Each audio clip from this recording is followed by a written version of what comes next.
It's Tuesday, April 25th. I'm Juanita Tolliver. And I'm Tre'vell Anderson, and this is What a Day, where we want what Kevin Bacon and Kira Sedgwick have. We got some pro-drag energy. We also got some hips moving. I was like, Kevin Bacon still got it, okay? Come on, Footloose. Listen, we see why they've been together, okay, for 30-some odd years, okay?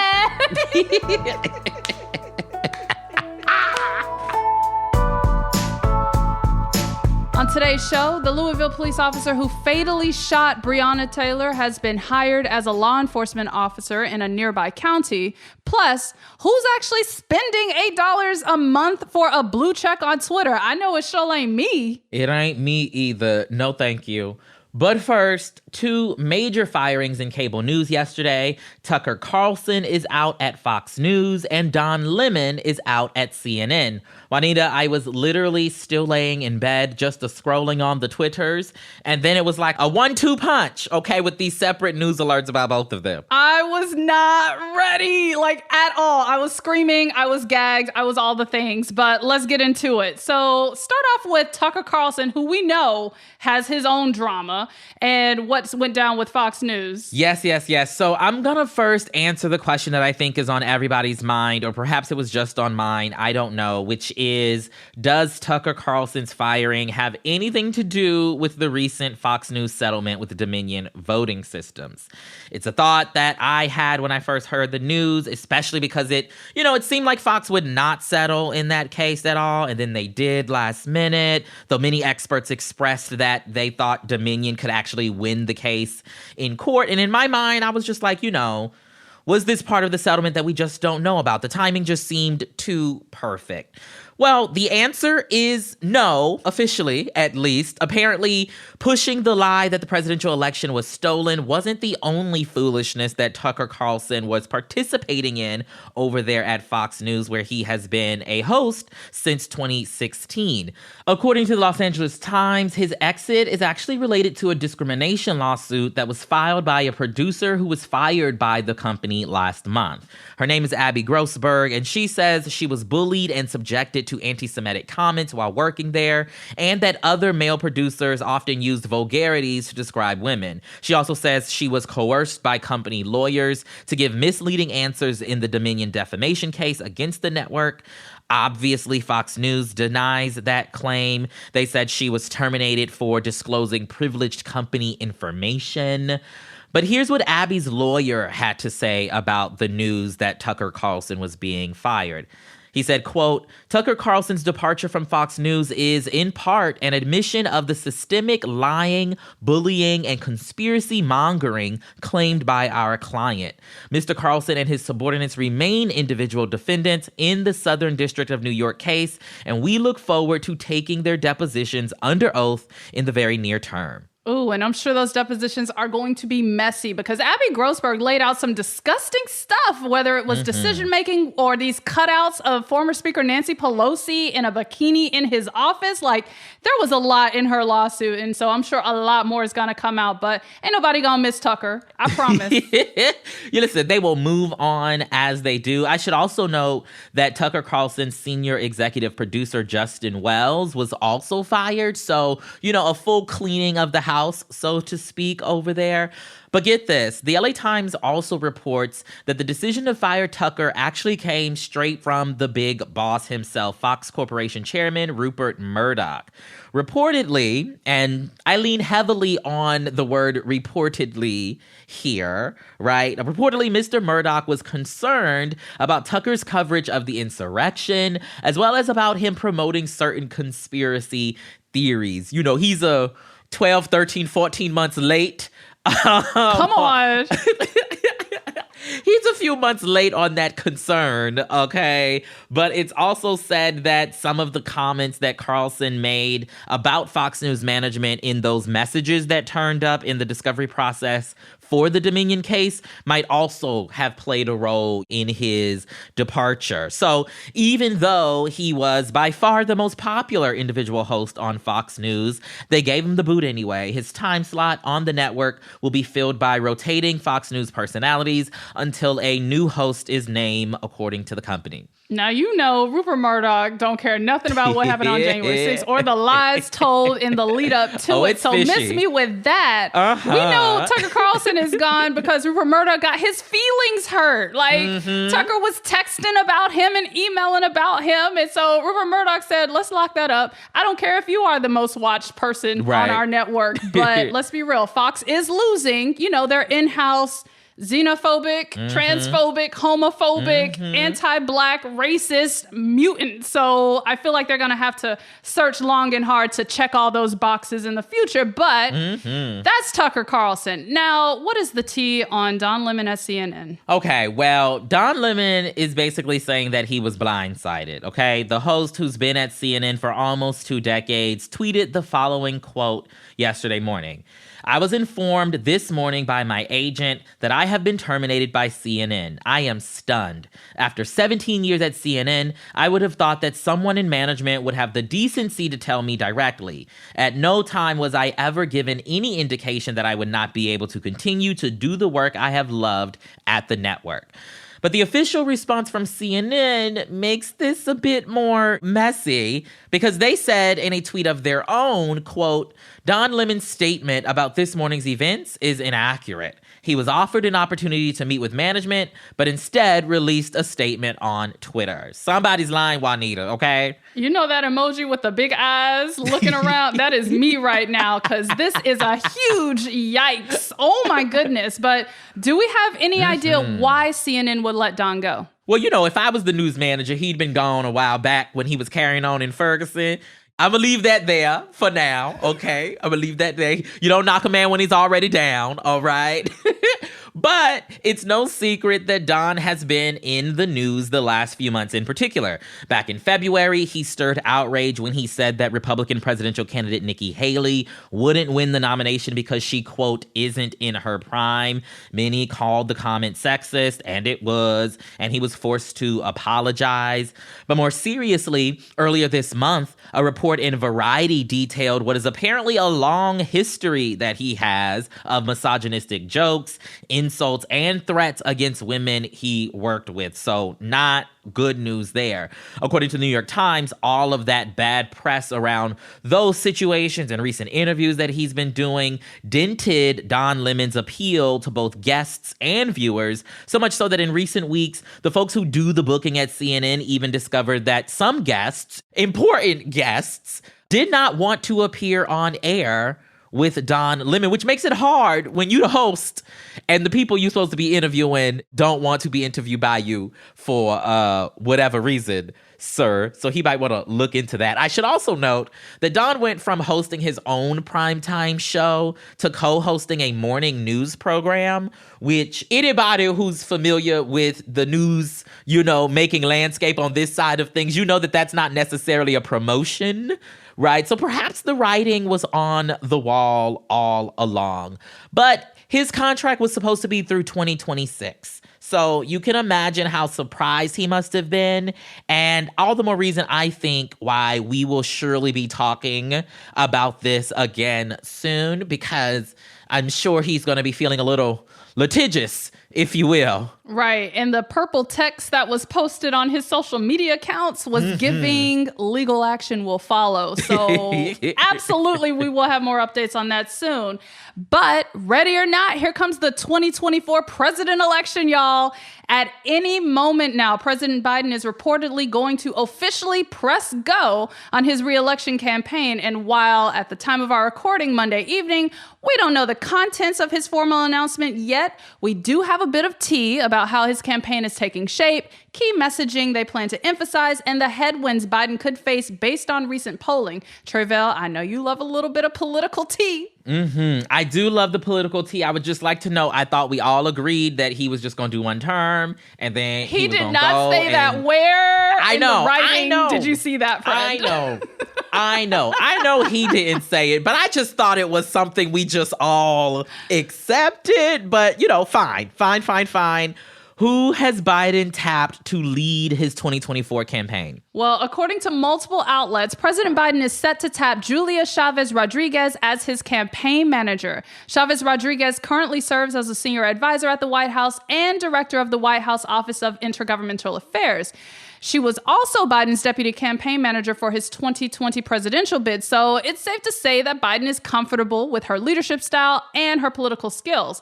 And on top of all of her accolades, Chavez Rodriguez just happens to be the granddaughter of the one and only Cesar Chavez, so that's a huge deal.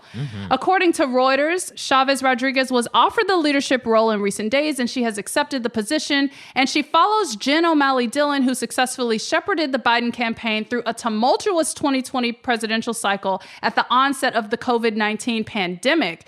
And if this all pans out, I can't overstate how amazing it is to have a Latina leading a presidential campaign. Absolutely. We love that. And if we have to endure President Biden running again so that we can have this, historic and important moment, I will take it. I will take it. I will take it.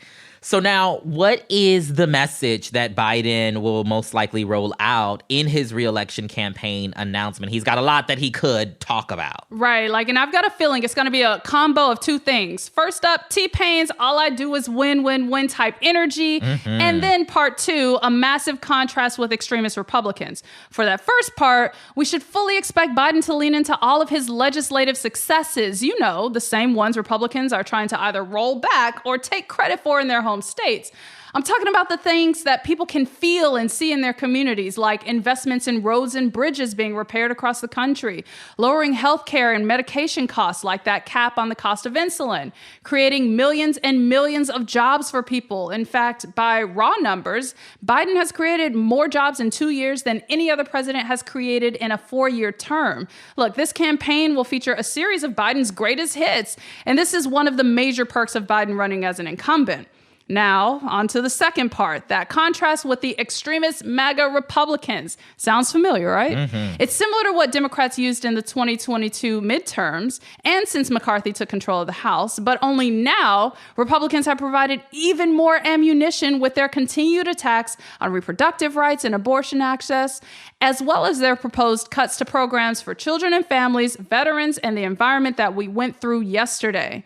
Biden and his team see the 2024 election as another choice election between him and the eventual Republican nominee, and they will play that card heavily if Trump is the GOP pick, because we all know what comes with Trump in the White House: chaos, January 6th level lies and attacks, deals with authoritarians like Putin, and so much more. I don't want it, Juanita. I don't want it. We done been through it. See, it sounds better now, doesn't it, friend? Listen, okay, my God, today. All right.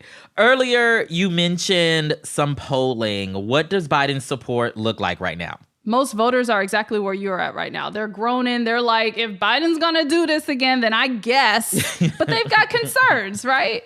So before we get into the polling, though, I have to tell everyone to take this with a grain of salt. We are 18 months from November 2024. So that's a long time between now and then. But now that I've got that disclaimer out the way, voters have a few questions about Biden. According to a recent NBC poll, Biden's current job approval rating is at 41%, and half of respondents raised concerns about Biden's age. So this isn't an ideal starting point at all.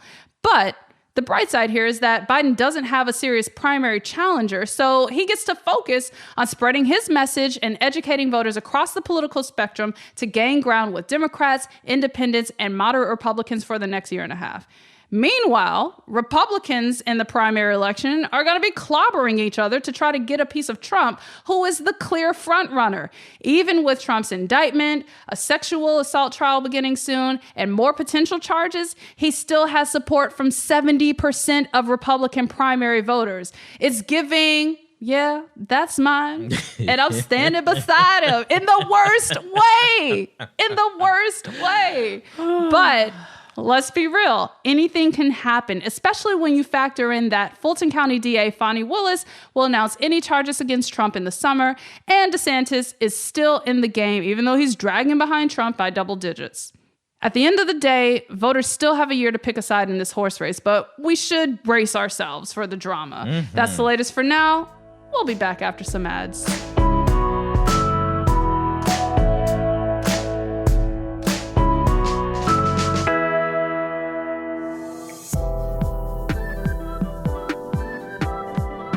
What A Day is brought to you by Rocket Money. Okay, y'all, so I know I'm a little late and I missed the hype, but I'm finally watching The Last of Us. I'm so obsessed with it, but it got me thinking about how there's so much TV out there right now that it's so hard to keep up with all of these streaming service subscriptions. They're expensive, and there's nothing worse than when you do a free trial for one and then forget to cancel, getting charged over and over again. That's why I love Rocket Money. Rocket Money is a personal finance app that finds and cancels your unwanted subscriptions, monitors your spending, and helps you lower your bills all in one place.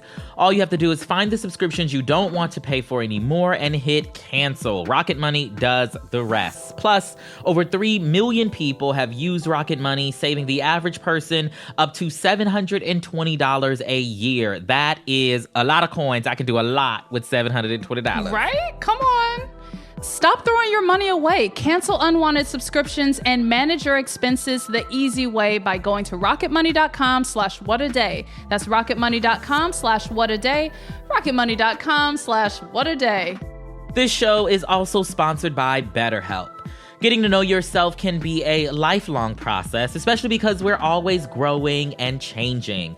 That's why BetterHelp is here to connect you with a licensed therapist who can accompany you on that journey of self-discovery from wherever you are. I have told you all about my numerous BetterHelp therapists at this point. Come on. I've cycled through a few of them. Shout out to Miss Jacqueline and Monique. You know, they've helped me get myself together to be able to deal with the ways of the world, and I am deeply grateful. I love it. And I'm sure it was easy because you didn't have to break up with any of them. BetterHelp just let you move on. Exactly. If you're thinking of starting therapy, give BetterHelp a try. It's entirely online, so it's convenient, flexible, and suited to your schedule. All you have to do is fill out a brief questionnaire to get matched with a licensed therapist. And you can switch therapists anytime for no additional charge until you find the perfect fit for you. Discover your potential with BetterHelp. Visit BetterHelp.com/WAD today to get 10% off your first month. That's BetterHelp, HELP.com/WAD. What A Day is also brought to you by Miracle Made. Whether you want to get more fit or get more done at work, there is one thing you need to do it all, and that's better sleep. And with Miracle Made sheets, you can tap into the power of self-cooling temperature regulation to get some. Using silver-infused fabrics, Miracle Made sheets are thermal regulating and designed to keep you at the perfect temperature all night long. Plus, they're super comfortable without the high price tag of other luxury brands. It feels just as nice, if not nicer, than bed sheets used by a 5-star hotel. Go to trymiracle.com/WAD to try Miracle Made sheets today. And with Mother's and Father's Day right around the corner, this is the perfect way to give someone you love the gift of better and more luxurious sleep. Save over 40% and be sure to use our promo code WAD at checkout to save even more and get 3 free towels. Yes, Miracle is so confident in their product. It's backed with a 30-day money-back guarantee. So if you aren't 100% satisfied, you'll get a full refund. Upgrade your sleep with Miracle Made. Go to trymiracle.com/WAD and use the code WAD to claim your free 3-piece towel set and save over 40% off. Again, that's trymiracle.com/WAD to treat yourself. Thank you, Miracle Made, for sponsoring this episode. Let's get to some headlines. Headlines. North Dakota's Republican Governor Doug Burgum on Monday signed legislation that bans abortions after just 6 weeks in the state. The law makes no exceptions for victims of rape or incest. It was meant to take effect immediately, but the North Dakota Supreme Court last month ruled that any state abortion ban would be temporarily blocked while a lawsuit on its constitutionality continues. North Dakota's law is one of the strictest abortion bans in the country, alongside Florida's own 6-week abortion ban that was signed into law earlier this month, as well as Texas's SB 8, also known as the Texas Heartbeat Act. Jury selection starts today in the civil trial accusing former President Trump of rape. The federal trial happening in Manhattan centers on allegations by author E. Jean Carroll, who in 2019 claimed Trump sexually assaulted her in the dressing room of a Manhattan department store in the mid-1990s. Trump has denied the allegations and last year took to Truth Social to call them a, quote, hoax and a lie. Carroll is suing for defamation and battery and is asking Trump to retract the statement he made on the social media site. The trial is expected to last between 1 to 2 weeks, and it seems unlikely that Trump will attend the trial, as he is not required to do so.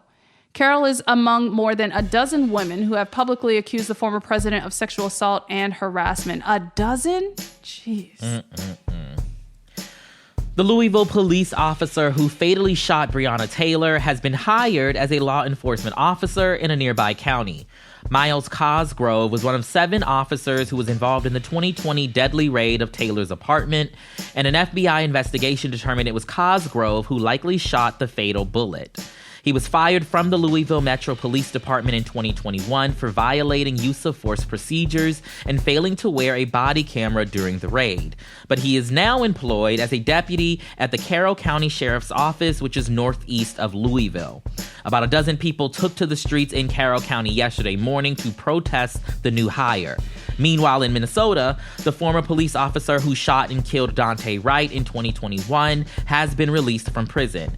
Kim Potter was convicted of second-degree manslaughter in the killing of 20-year-old Wright, whom Potter says she shot after mistaking her gun for a taser during a traffic stop in a Minneapolis suburb. Potter served just 16 months of her 2-year sentence behind bars. Per Minnesota law, she will spend the rest of her prison term on supervised release. Both of these stories are sickening, and you know the people in Carroll County knew exactly who Miles Cosgrove was and gave him this job. It's ridiculous that he's allowed to be anywhere near law enforcement, but here we are.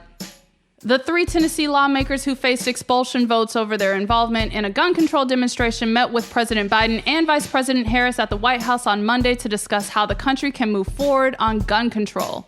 You'll remember that Representatives Justin Pearson, Justin Jones, and Gloria Johnson led a protest on the House floor last month in the wake of the school shooting in Nashville that left 6 people dead, including 3 young children. Pearson and Jones, who are black, were expelled by the chamber's Republican majority, but Johnson, who is white, narrowly survived her expulsion vote. The trio has since been dubbed the Tennessee Three, and they visited the Oval Office just days after their Republican colleagues prematurely ended their legislative session without taking any action on gun violence in their home state. In fact, the only thing they did after the Nashville shooting was pass a bill that would protect gun manufacturers from being sued over mass shootings. Literally, you can't make this up. The intention here is explicitly clear. It's guns over everyone or anyone else. It doesn't matter how many school shootings that happen. They clearly want to protect guns and gun manufacturers. It's sickening. Jones told reporters ahead of the meeting that he and his colleagues planned on advocating for a ban on assault weapons in the U.S., as well as a public health emergency declaration related to the epidemic of gun violence nationwide. On the subject of foolishness in GOP-led state legislatures, riot police in Montana arrested multiple demonstrators who had gathered at the state's capitol on Monday to protest the censure of Representative Zoe Zephyr. Zephyr became the first openly transgender woman to be elected to Montana's legislature last year. And on Thursday, Republican lawmakers voted to essentially ban her from speaking on the House floor after she voiced her opposition to a bill that would ban gender-affirming care for trans youth in the state. She told her colleagues across the aisle last Tuesday that they would, quote, have blood on their hands if they allowed the measure to pass, which, for the record, it did. Republicans responded by deliberately misgendering Zephyr, and they are now refusing to recognize her until she apologizes for her remarks, effectively blocking her from representing the thousands of Montanans who elected her. This is particularly wild, and Republicans in state legislatures are getting carried away with the ways that they're going about silencing people, right? Yep. We should all be aware of that, for sure. Protesters showed up at the State House yesterday to condemn the move, chanting, "Let her speak," and holding up a banner that says, "Democracy dies here." Zephyr said yesterday that she will keep trying to speak on the floor in the coming days, despite her censure, and that she briefly left the House floor to show support for the protesters who were arrested during the rally. The saga of wondering if there's anything more cringy than having your followers think you paid $8 a month for a blue check on Twitter continues. Days after Elon Musk's great blue check purge, popular accounts that have been granted the blue check after the switch to paid subscribers only continue to declare that they did not sign up for Twitter Blue. Bette Midler, Simone Biles, Neil Gaiman, and Lil Nas X have all tweeted that they did not pay a cent for their blue check marks. Blue checks have also appeared on the pages for recently deceased public figures like Chadwick Boseman and Anthony Bourdain. The quote-unquote verified pages are accompanied with the text that claims that users have, quote, subscribed to Twitter Blue and verified their phone number. And clearly, some of Twitter's most valuable users are embarrassed by the implication. Perhaps Lil Nas X put it most poignantly when he tweeted to his over 8 million followers, "On my soul, I didn't pay for Twitter Blue. You will feel my wrath, Tesla man." Because that's all you are, literally Tesla man at this point. You failed Twitter.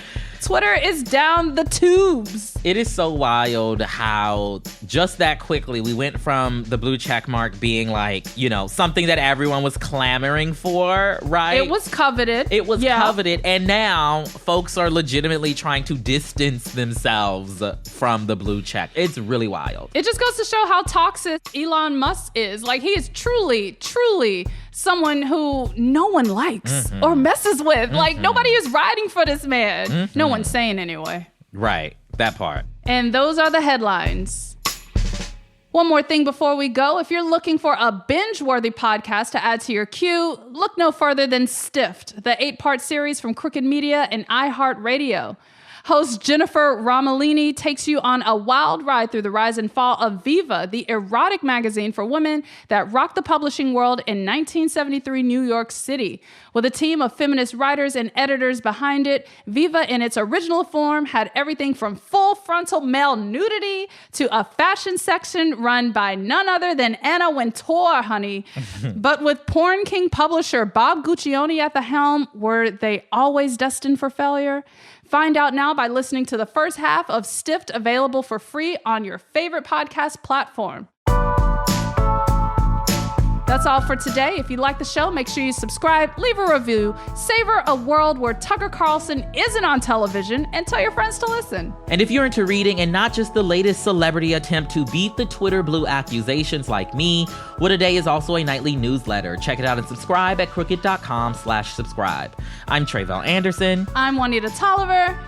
And happy Lesbian Visibility Week. Ew, turn up, turn up. Shout out to y'all. We see you.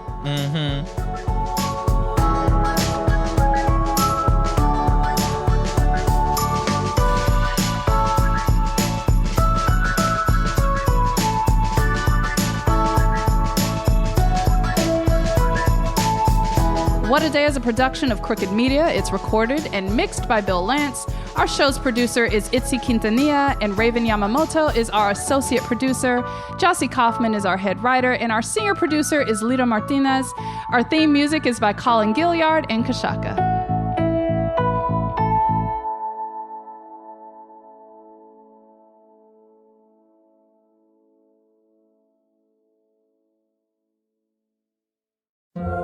Friday. It's almost like whoever named Friday knew it should be celebrated with free fries. Free Fries Friday at McDonald's. Free medium fries with any purchase of $1 or more on the app. Valid once per day through 12/31/23 at participating McDonald's, excludes tax.